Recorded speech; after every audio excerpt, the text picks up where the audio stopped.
네, 오늘장 선전략 시간입니다. 1월 또 마무리 전략이 필요할 때인데요. 어제 우리 증시 흐름은 좋았습니다. 코스피가 아주 오랜만에 1900선을 회복했죠. 간밤에 뉴욕 증시도 상승 흐름을 보여주면서 오늘까지도 추가 상승 기대를 하게 합니다. 오늘 시장 전망과 함께 전략을 세워보도록 하겠습니다.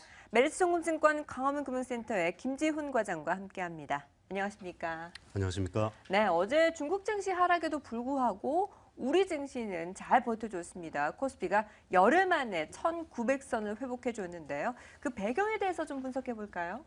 네, 그렇습니다. 어제 장 시작할 때만 하더라도 그 전날 FOMC 회의 결과 때문에 좀 글로벌 증시가 많이 하락을 했었습니다. 그러면서 국내 증시 역시 좀 많이 하락한 상태에서 출발을 했는데요. 기관의 적극적인 매수에 힘입어서 1900선을 회복하는 모습을 보여줬습니다. 기관이 이 지수대에서 왜 이렇게 적극적으로 매수를 하는지 그 이유를 살펴봐야 될 텐데요.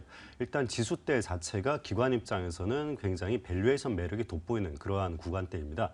지난해 15년 12월에도 보셨겠지만 금융투자의 적극적인 매수에 힘입어서 1900대 초반에서 2000선까지 수직으로 상승하는 모습을 보셨을 겁니다. 이번에도 역시 마찬가지로 1800 중반대부터 기관의 적극적인 매수가 들어오고 있는데요.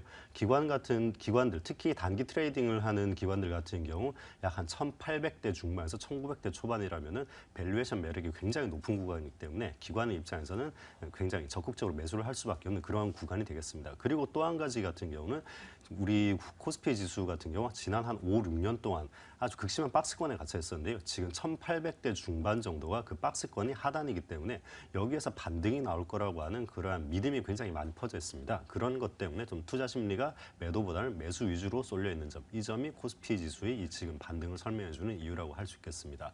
물론 코스닥 시장 같은 경우는 지금 상황이 좀 다른데요.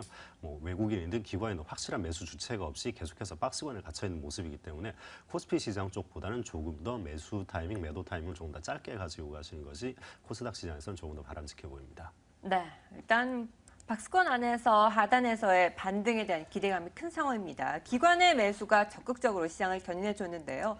외국인들 그 직전 거래일에 매수로 전환하면서 기대감을 모았습니다만 하루 반짝 매수 이후에 아쉽게도 매도로 돌아섰습니다. 물론 소량이긴 합니다만 외국인의 수급은 도대체 방향이 어딘가요? 네, 그렇습니다. 외국인이 정말로 오랜만에 매수에 나섰습니다만 그 다음날 곧바로 매도로 돌아섰습니다. 하지만 애초부터 지금 외국인이 적극적으로 매수로 돌아설 것이라고는 아무 기대를 하고 있는 사람이 거의 없기 때문에 당연한 그 모습이라고 보여지고 있고요. 일단 지금 외국인의 매도 같은 경우는 유가와 밀접하게 관련이 되어 있습니다. 제가 지난 시간에도 이 사우디 쪽 자금이 월별 이 매도 규모를 보여드렸겠지만 사우디 쪽에서 지속적으로 매도가 나오고 있기 때문에 지금 외국인 쪽에서 적극적으로 매수로 전환되기는 굉장히 힘든 상황이고요. 다만 유가가 지금 20달러대 후반에서 반등을 하면서 적어도 20달러 후반에서 30달러 중반 이 사이에서 박스권을 형성해 준다고 한다면은 사우디 쪽의 적극적인 매도는 좀 이제 지나지 않았을까 그런 생각은 지금 할 수 있거든요. 그렇기 때문에 지금 그동안의 외국인 매도가 이 유가가 60달러 중반에서 30달러까지 수직으로 내려오는 기간 동안 굉장히 한국 증시에서도 외국인 매도가 적극적으로 나왔지만 유가가 지금 20달러 후반에서 30달러 중반까지 박스권을 형성을 한다면은 적어도 사우디 자금을 비롯해서 그간의 적극적인 매도보다는 좀 매수 매도가 좀 반복되는 그러한 형태가 나오지 않을까 예상을 하고 있습니다. 네, 외국인은 매도 정점을 지나면서 이제 팔 만큼 팔았다라고 보시면 될 텐데요. 외국인과 기관의 수급 엇갈림은 여전하죠. 기업들의 실적에 대해서도 희비가 엇갈리고 있습니다.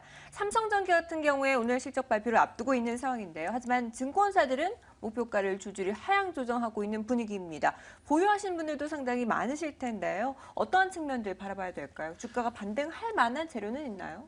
네, 사실 삼성전기 같은 경우는 상당히 좀 긍정적인 전망보단 부정적인 전망이 조금 많은 케이스입니다. 일단 네. 시장 자체의 기대치가 지금 상당히 낮아져 있는 상태고요. 이 낮아진 기대치와 아마 비슷한 만큼의 지금 실적이 발표된 것으로 보입니다.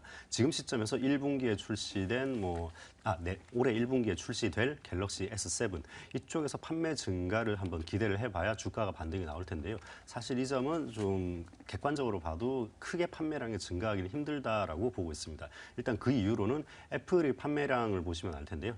애플 같은 경우 작년도 2015년도 4분기 판매량이 7,480만 대가 팔렸습니다.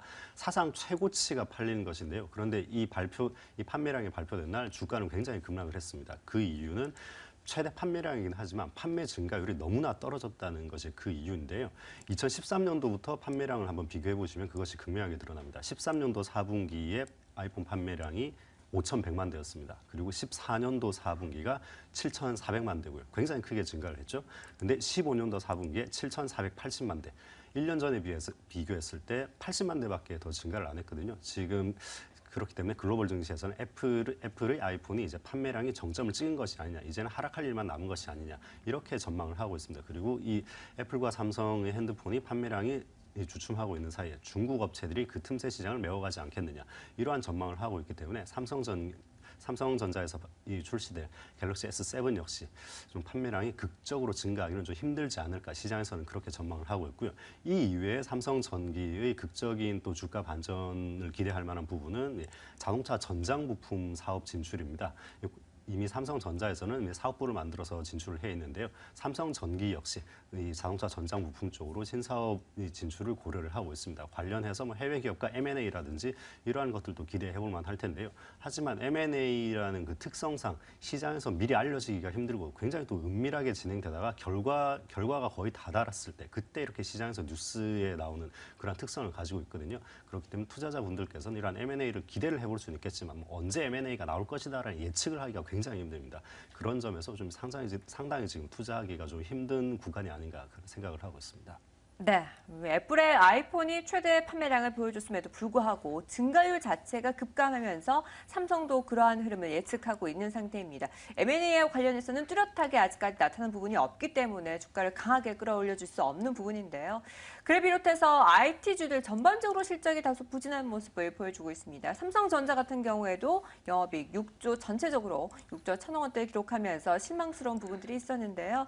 이제 뭐 주가에 따라서 희비가 엇갈릴 것이다. 실적에 따라서 앞으로 확 큰 변화는 없을 것이다라는 예측이 나오고 있는 상황인데 특히나 IT 부품주들 걱정이네요. 어떻게 보시나요? 네, 그렇습니다. 최근에 나온 IT 부품주 실적을 보시면 삼성전자가 뭐 영업이익이 많이 하락했습니다. 그 중에서도 특히 반도체 부문. 이 3분기 영업이익이 3.6조였는데요. 이번 4분기에 2.8조로 아주 크게 급락을 하는 모습을 보여줬습니다. 그리고 삼성 SDI 같은 경우 4분기 영업 적자가 발생을 했고요. 한 800억 규모의 영업 적자가 발생을 했습니다. 그리고 LG 이노텍 역시 4분기 영업이익이 450억으로 전년 동기 대비 약 20% 정도 감소하는 그런 모습을 보여주고 있고요. 한때는 한국 증권 시장이 대세 상승을 이끌었던 것이 이 IT 부품주입니다. 핸드폰이라든지 반도체 이러한 부분들이 굉장히 한국 증시 상승세를 크게 이끌었는데요. 지금은 이러한 IT 부품 산업 자체의 성장률이 굉장히 떨어져 있는 상태입니다. 산업 성숙도가 굉장히 성숙해 있는 상태이기 때문에 여기에서 더 큰 성장이 나오기 위해서는 굉장히 혁신적인 제품이 하나 나와야 되거든요. 예를 들어서 사물 인터넷을 이용한 새로운 IT 기기라든지 혹은 플렉서블 디스플레이를 이용한 또 혁신적인 IT 기기라든지 이러한 것들이 나와줘야 또 한 번의 큰 성장을 보여줄 수 있을 텐데요. 하지만 제가 말씀드린 이러한 기기들이 2, 3개월 내, 수개월 내에 나오기는 굉장히 좀 힘든 상품들입니다. 특히 플렉서블 기기 같은 경우 상용화까지는 짧게는 1년 반, 더 길게 봐서는 2, 3년 뒤까지 보고 있는 경우가 많기 때문에 지금 좀 단기적으로 IT 부품주들의 반등을 좀 기대하기는 힘들지 않을까 그렇게 생각을 하고 있습니다. 네. IT 부품주들도 이제 정점을 찍으면서 점점 성장세가 둔화될 것으로 예상되고 있는데요. 또 강한 신성장 동력이 필요해 보입니다. 네, 그리고 이제 4분기 실적 시즌에 돌입을 했죠. 그 이후에 줄줄이 실적 발표를 기다리고 있는 기업들도 많은데 이제 4분기에 대한 워낙 실적에 대한 기대치는 낮아져 있는 상황이고 4분기 이후에 이 올해 1분기에 턴어라운드 할 수 있을 만한 기대되는 종목과 업종들은 어떤 게 있을까요? 네, 이제 2016년도 1분기까지 이미 실적을 좀 기대를 해볼 만한 그러한 시즌이 또 되고 있는데요. 4분기에 영업이익은 좋지 않았지만 올해 2016년도 1분기에 상당히 턴어라운드가 기대되는 업종들은 일단 대표적으로 태양광이라든지 건설 이런 쪽이 되겠습니다. 태양광 같은 경우 지금까지 2, 3년 동안 굉장히 업황이 안 좋았다가 이제 모듈 업체 쪽으로 지금 업황이 개선되면서 실적이 굉장히 빠르게 올라오고 있는 상황입니다. 특히 태양광 쪽에서 한화케미칼이라든지 신성솔라에너지 이런 기업들 위주로 좀 지속적으로 관심을 가질 필요가 있는 편이고요. 건설업 역시 그동안에 2, 3년 동안 굉장히 업황이 안 좋았지만 이번에 이란 쪽에 경제 제재가 해제되면서 해외 수주 기대감이 굉장히 많이 들고 있는 상황이거든요. 건설업 역시 대림산업이라든지 혹은 GS건설 이런 업종들 위주로 좀 지속적으로 관심이 필요해 보입니다. 네, 1분기 턴어라운드가 기대되는 태양광과 건설업종 다시 한번 더 체크해 보시기 바라겠습니다. 자, 그리고 1월장 잘 마무리를 해야 될 텐데요. 일단 간밤에 뉴욕 증시는 상승세를 보여줬습니다. 그 탄력을 고스란히 이어받을 수 있을지 궁금한데 시장 전체적인 전략과 함께 또 관심 가져볼 만한 종목도 하나 꼽아주시죠. 네, 그렇습니다. 시장 전략은 제가 장 초반에 말씀드린 대로 코스피 시장 같은 경우는 저도 1900 중반에서 2000선까지 들고 갈 수 있는 스윙 트레이딩 전략이 적합해 보이고요. 코스닥 시장 같은 경우 조금 더 짧게 배틀을 지고 가는 더 단타 전략이 유효해 보입니다. 그중에서도 관심 종목을 제시해드린다면 상하 프론테크를 제시해드리겠습니다. 전기차 배터리에 들어가는 캐바스라는 부품을 만드는 기업이고요. 이번에 중국 쪽에서 보조금 폐지 이슈가 나오면서 주가가 지금 고점 대비 어느 정도 조정을 받아 있는 상황입니다. 그렇기 때문에 매수 구간에 놓고 지속적으로 관심을 가질 필요가 있는 기업이 되겠고요. 삼성 SDI 향으로 부품을 공급하고 있고 지난 한 7년 동안 이 기업에서만 독점적으로 부품을 공급하고 있다. 이 점이 가장 큰 장점이 되겠습니다. 그리고 이 배터리 쪽 외에도 디스플레이라든지 반도체, 자동차 이런 쪽으로도 사업 포트폴리오가 굉장히 잘 구성되어 있기 때문에 만에 하나 중국 쪽에서 이제 전기차 배터리 이슈가 더 악재가 나와가지고 배터리 쪽으로 실적이 안 나온다고 하더라도 다른 쪽 사업군에서 충분히 실적을 만회해 줄 수 있는 기업이기 때문에 저는 상하 프론테크를 지금 오늘 관심주로 제시해드리겠습니다. 네, 시장 전체적으로 단기 트레이딩 관점의 전략을 제시해 주셨습니다. 특히나 코스닥에서는 방망이를 더 짧게 잡으셔야겠습니다. 그리고 관심 종목으로는 상하 프론테크 꼽아주셨으니까요. 참고해서 전략 세워보시기 바랍니다. 네, 지금까지 메리츠 정금증권 광화문 금융센터의 김지훈 과장과 함께했습니다. 말씀 감사합니다.